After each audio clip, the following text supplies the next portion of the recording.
Welcome back to Where Sky Blues Walk. It wouldn't be Coventry City if you didn't do promotion the hard way. Welcome back. We got Scott, Jody, Tom, and Chris fresh back from that 0-0 draw against Sheffield Wednesday.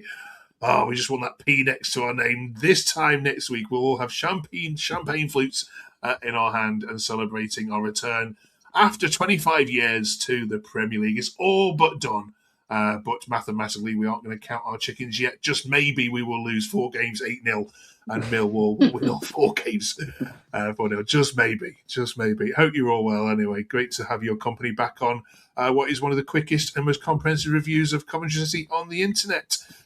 Great to personally have Scott back with us, who we've missed so much in the last couple of months, who you've been off tending to family matters and your own health. How are you, Scott? Great to see you, my friend. Yeah, I'm not too bad. Enjoying this commentary period?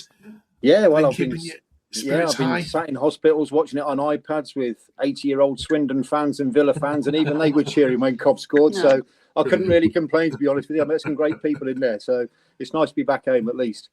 Fantastic. Right then, we're going to talk about the Sheffield Wednesday game. Chris wants to have a word about Haji Wright, and we're also going to talk about the atmosphere at the CBS. It's getting too nervous. Why are we so quiet? What can we do about that? Of course, when we play our next home game, which will be against Portsmouth in a week's time. Tom's travelling to Ewood Park with the masses this Friday night, hoping for a right knees up and a party. Tom, that right? Yeah, I think there's about 7,500 of us going. It's going to be carnage, and I can see us doing it. And we just need a draw, just a point, and that's it. So it's going to be a night to remember. It could be the best night of my life, and I think it will be. And I'm very excited. And to be fair, to do it in front of the fans, I think that's the best way to do it. So if anything, it's going to be the perfect night. I'm buzzing for it. I mean, Friday's the week is going to drag, but I'm just so excited.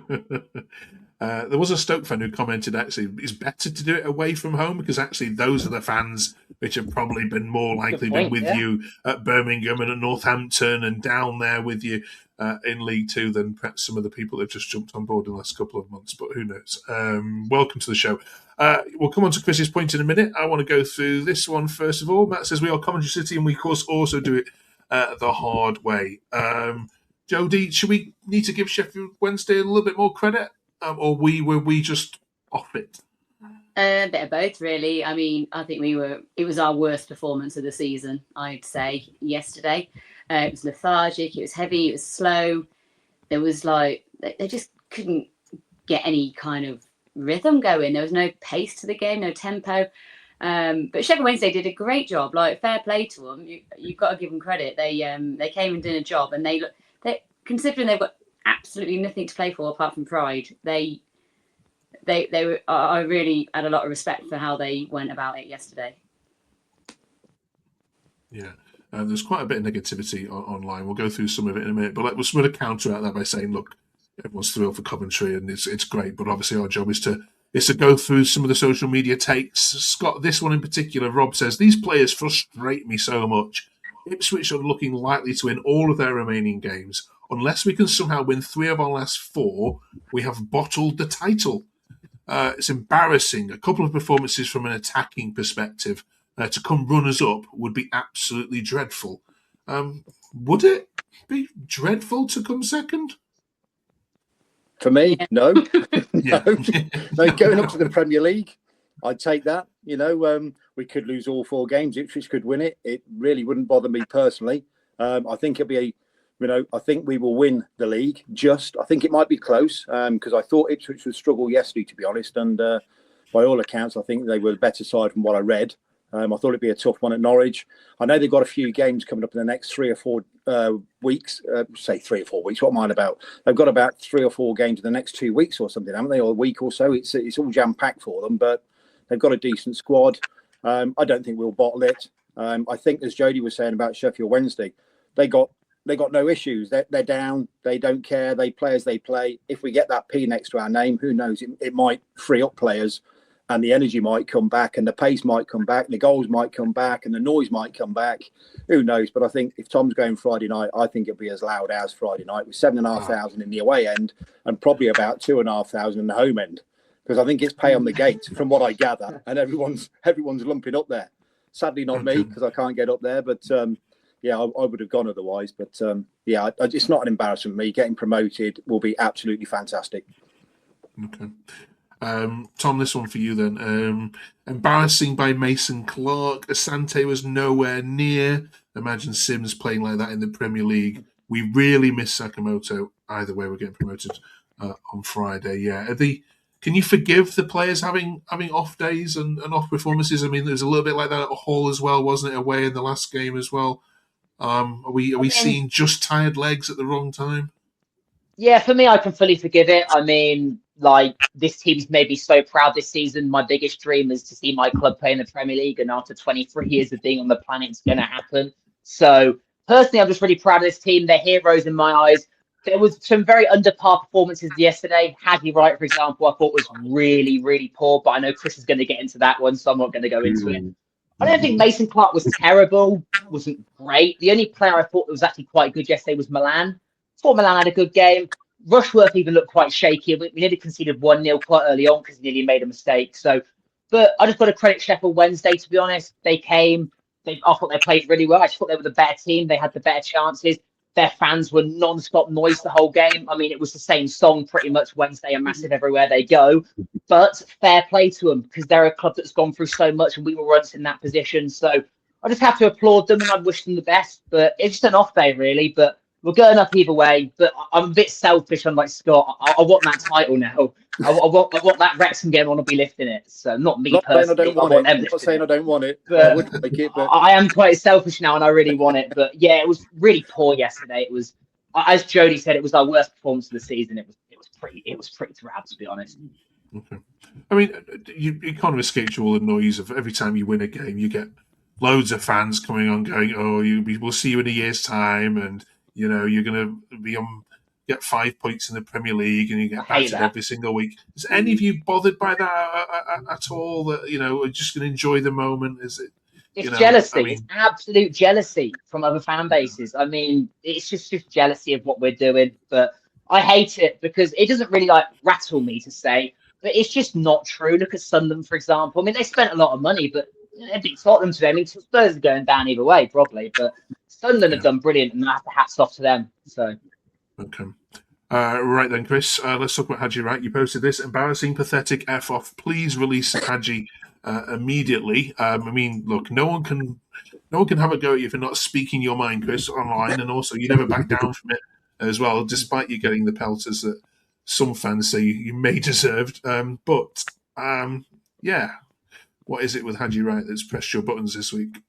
Well, the embarrassing and pathetic part was just about the performance in general. That was just all 11 of them. I don't think anybody, other than maybe Milan, I think it was a bit harsh to be critical of Mason Clark. I thought he put in a pretty good shift. Sims came off the bench and did 10 times more than Haji did in the short time that he had. He worked. He worked hard for every opportunity. Nearly scored with a weird little slow motion overhead kick as well, right near the end. But yeah, this is the first time. So obviously I've tweeted that and shared my thoughts on Haji again. There were a few comments that came back, like you say, giving me powers, but this is the first performance in ages where I've seen quite a lot of people agreeing with me and saying similar things. Just search up Haji Wright. There are a lot of people who are fed up with him now. First order of business, when we officially go up, when the transfer window opens, we need to sell both of them strikers and we need to get in a consistent, experienced goal scorer because Haji Wright, West Ham wanted him. West Ham wanted to give us 20 million for him. We ain't getting anywhere near 20 million for him now. He is, I'm trying to bite my tongue a little bit. He's just lazy and arrogant and people, and he just doesn't work for the ball. He doesn't care. He looks like he doesn't want to be there. He looks like he's already thinking about his next club, his next season. People keep saying, oh, he's just a laid back American. He's very chill. He's that sort of laid back character. That's not good enough. That's not good enough from a striker who we are counting on to score us goals. He hasn't scored since I think it was early March. Neither has Sims. Like I say, we need a whole new strike force. I don't know how realistic that is. I don't think Doug's going to spend 120 million like Sunderland did. I think it's maybe going to be half that. But I could scream about Haji Wright until I'm blue in the face, but this, like I say, this is the first time that people have really sort of backed up what I've been saying. It takes a lot for me to really like pile on one of our own players. I want to support our players as best as I can, but I just don't see how people can defend him anymore. It was a really embarrassing performance from him.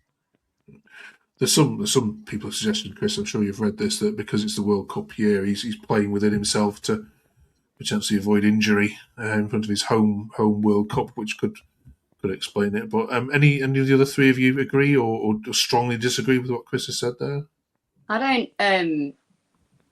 don't really agree, but I'm starting to get annoyed with him a little bit. Like I feel like what people have said about him being he's a bit casual. He's laid back. I don't think he's lazy, and I don't think he's arrogant. I'd argue those points, but I do think he doesn't have that sense of urgency or sense of like occasion, or it's almost like he doesn't get it. Like he doesn't understand football. He's not fully invested in it. It's a sport. It's a game for him. It's his living. I don't think he feels it like some of the other players do, and I don't know whether you can't bring that out in someone if they don't feel it. That's where I feel he's an issue. Is I just think he comes along, does the job, and he goes home. I don't think he's fully invested, and I think that's just his personality. I don't think there's anything you can really do about that. And it can be frustrating. But then he has scored some amazing goals. He scored a hat-trick against Middlesbrough, which was our turning point. And then he goes missing. It is annoying because he does that, and you think, wow, he's capable of doing that against one of the best teams in the league at the time. And then he doesn't score since, and it is frustrating. But you sit there and you think, he's capable, so you can't really give up on him. It's a weird one. Like even on Friday, I'm sitting there thinking, would I start Sims? Would I start Wright? I probably would still start Wright, despite all that, just because he can do it. I agree. I'm the same. If you ask me who to start each week, I go for Haji. On his day, I think he's our best number 9. We've seen it, but my concern is we've probably only seen it a handful of times, and it's probably the same with Sims. It's like I'd rather somebody be 7 or 8 out of 10 every week as opposed to being 9, 6, 5, 4, 3, 2, 1, 9, 6, 5, 4, 3, 2, 1, and that's the issue. I mean, I watched the whole game, and JDS put 3 or 4 beautiful balls into that 6-10 yard line, and it a bit like Chris and was saying, whether it's effort or whether it's laziness, I don't know which it is, but he didn't really go for the ball. You think, well, maybe the first one, but when it comes in again and again and again, he's still a few yards off it. But like you said, I don't know if it's the World Cup or whether he's got something else he's thinking of, or maybe he's going to another club. Who knows? But yeah, second half, I think yesterday he chased back a few times and put himself about, and all of a sudden it comes back and then it sort of doesn't. So I'm not entirely sure what word to use to describe him really, but he'd be my choice of the two. Yeah, he looked uninterested in that video that came out with all the lads celebrating last night as well, to be honest. Yeah, I mean, I think we just got it wrong yesterday as well. I think Asante on the wing was not a good decision. It didn't work. It was frustrating, but I mean, the thing is, it's a weird one because obviously I was really frustrated by the end of it because knowing that could have been the day. But like looking back on it now, I'm really happy when I saw the Borough result. So thank you, Connor Chaplin, because we have you to thank for that. So okay. Another one, but getting blamed from CCFC Extra. Jody says fans need to have a look at ourselves. Shocking atmosphere from minute 1. No wonder the lads struggled today. Had nothing from us. It was a real shame. I don't know if you agree with it, Jody, but why are we so nervous? I mean, it's literally in your hands, isn't it? Why is the CBS so quiet? I don't know, but it's been like that a lot of this season. Like there have been games where it's been like really amazing, like Middlesbrough and stuff like that. But there have been games where it's just been really quiet. I know a lot of people have said it's since the away fans have been in that corner, and I don't necessarily think. I do think that is a factor. I think the main reason is it's the fans between Singers Corner and the away fans. They're all newish fans. They're new season ticket holders. They don't understand the atmosphere, or they don't know how to generate an atmosphere. and they're like a buffer between the away fans and Singers Corner now. Whereas before, when we had no one there, like you could go back and forth. Yeah. And I know you shouldn't need away fans to generate an atmosphere. And actually, the away fans sang all game, but you weren't back and forth singing. They were just singing about Wednesday being massive. Well, so there's a lot you can sing to that. Yeah. So I just found, it was a lot. But I don't know what it is. But I sit in block 18, so I'm not quite in singers. And no one around me sings. I'll sing along with, like, singers will start and I'll join. And I'm like, am I the only one in the whole block? Everyone's standing up, and I don't know why they don't join in. So, you've only got 14, 15, 16 really singing. And if they're not on it, then I just don't think that, the rest of the ground aren't joining in either. So it's really hard. Yeah. Okay. Any ideas for how we improve it for next season? I mean, the Premier League should bring out, hopefully more noise. And better away fans. I'm worried that we'll have hopefully just the fans will be in the Prem. Yeah. And the underdogs. I think being the underdogs helps us. I think sometimes it's that we've got expectation that we're just going to turn up and turn teams over, and after 10 minutes, if we haven't done that, it goes quiet. Whereas next year we'll be the underdogs. So hopefully we'll just have a party and not worry about football. Yeah. I was keen to get in, Mark, yesterday. All I heard was people saying we're going to stick 7 or 8 past them today. Yeah. I heard that 3 or 4 times, and I'm walking past going, really? But the other thing, I might get some power today. I think we need some more chants. The best chant that we've got is Mason Clark, and everybody sings that in almost every seat. The other one seemed to fade out a bit too quick for me, but there we go. Okay. Right, there you are. You heard it first. In the comments, please. We need some new chants. For next season, please. Right. A quick word on the Wrexham prices. Here we are again, £45 charging away fans. Tom and Chris, thoughts on this? Are you ashamed? As some fans, I will let Chris take this one. I'm staying out of this one. I'm letting Chris take this one. I don't have a huge amount to say about it, to be honest.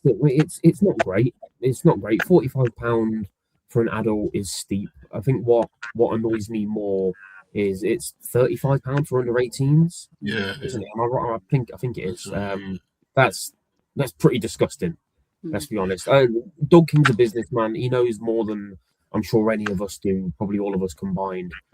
He's got a 50-odd million price that he paid for the stadium to recoup, and he's doing whatever he can to recoup it. At the end of season awards, I think it was like £300 a ticket, and that sold out.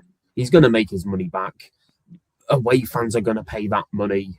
They're going to complain about it on Twitter. I completely get it and appreciate it, but they still, other than West Brom, they still pretty much always sell out the away end. So, right, if you've got that much of a problem with it, which I completely appreciate, vote with your wallets. Like, speak with your wallets. Just don't attend. I myself wouldn't pay it. Yeah. Okay. Well said.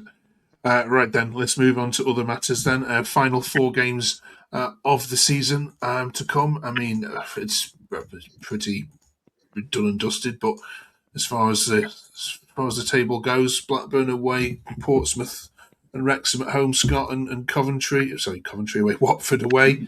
I mean, it'll be wrapped up by then. It'll be wrapped up. Do you expect it to be wrapped up by Friday evening? 10 o'clock. The big P word. I'd expect it to be. I don't think we'll get beat at Blackburn. Put it that way. And hopefully, if we get a point or 3, then I was saying earlier about liberating the side and freeing them up. I mean, Blackburn. I know we beat them at home. Was it 3-0, 3-1? I thought they played pretty well actually for the first half and even a bit in the second half. Same with Watford. I thought they played well against us. I think it was 3-1. We beat them. But if we get it wrapped up against Blackburn, Portsmouth relegation battle. You never know. They've gone to Middlesbrough and won, but I'd like to think. We could win that one. Wrexham, they've had some terrible results lately. I think Southampton give them a good hiding. Birmingham beat them today, I think, 2-0. So I'd like to think, we need a bit of payback against Wrexham. They turfed us out in the cup a while ago, and they beat us at their place. And I don't think Watford have got much to play for either. Looking at the table today, I don't think they can go down. I don't think they can get to the playoffs. So going to Watford would be nice. If we have won the league by then, or if we need points, I think it'd happen at Watford as well. So kick loser off the park straight away, and then we'd have a decent chance against those boys. I think he's brilliant. Right. Brilliant. Premier League then, here we come. Hey Tom, excited? Yeah. I mean, it's been my biggest dream ever to see my club play in the Prem. I've never seen it. I was born in 2002. We got relegated in 2001. I've never seen it. I couldn't be more excited. I said to someone yesterday, I know it could pan out differently. We could get battered 3-0 every week, and I'm just happy to be there. So I'm so excited. I think it'll be the most exciting summer we've ever had, I've ever had as a Cov fan before. The transfer window, just getting the stadium ready, the kit, the fixture release date. It's all going to be so exciting. So I just can't wait. I'm seriously so excited. So bring it on. Yeah, VAR, tourists. There's downsides. No 3 o'clock kickoffs on a Saturday. Yeah, okay. Playing Villa though, that's going to be very tasty. Right then. Well, we'll look for that Everton away fixture, and we'll have a good day out in Liverpool anyway, whenever that happens. Right. We're up to doing our season awards. Last time we did our goal of the season with Jay. Now, young player of the season we're up to this week. Then, please. Now you're going to qualify what counts as young. I think Tom qualifies as young. I think we'll go on that basis. I've got one for young. If we're going off me, I would say let's go 23 and below. I think that's fair enough, isn't it? Yeah. Rushworth. Surely Rushworth. Because Rushworth is also young. Actually, how old is Rushworth? 23. Perfect. There we go. Then. Rushworth. Any more, Jodie? It's got to be I can't think Yang. of anyone who's under 23. Yang. They're all around 24 these days. Okay. The Yang, surely, as Chris said. He's a great player, Yang. Can we extend it to 24 and say Radoni? We could do, couldn't we? Yeah, I mean, I don't know what the official cut-off is, but yeah. What's young these days? Eh? They still say 50s, don't they? Rushworth. It's got to be him. Yeah. He's So got Rushworth? Okay. No, Yeah, he's going to win everything, isn't he, this season? Yeah. far off.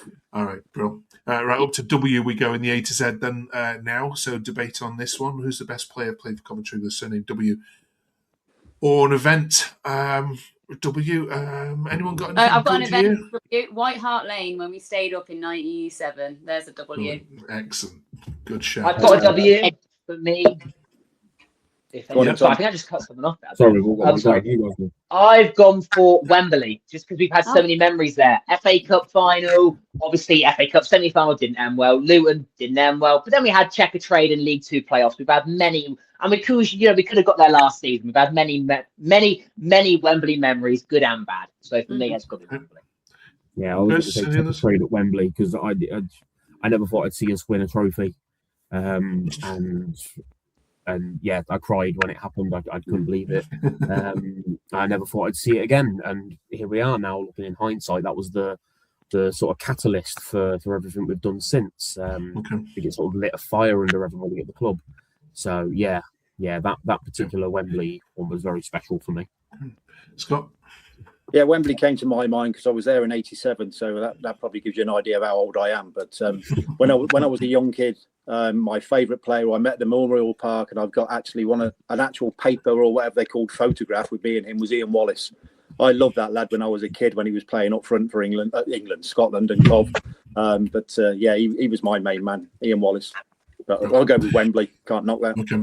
Wembley it is that goes in. Next week we're up to letter X, and the rules for this is that any player with an X anywhere in their name, first name or surname, can count for this. So get your thinking caps on for that. And of course, hopefully next week we'll all be sat here with a champagne flute in our hands, smoking a cigar with our party hats on, celebrating. I might be in tears, Mark, just to warn you next week. I might be in tears. Right. We'll see you then next week. And good luck at Ewood Park. The party is on. Catch you then. Great stuff. Cheers.